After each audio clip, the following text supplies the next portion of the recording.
You want to see how this fitting could flood out your basement and how Balkan can save your day? Watch this video.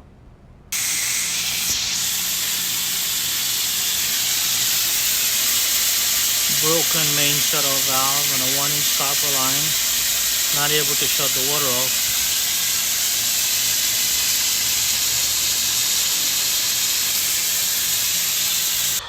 I was able to stop the water by screwing in a 3/4 garden hose connection into the piece that was broken off.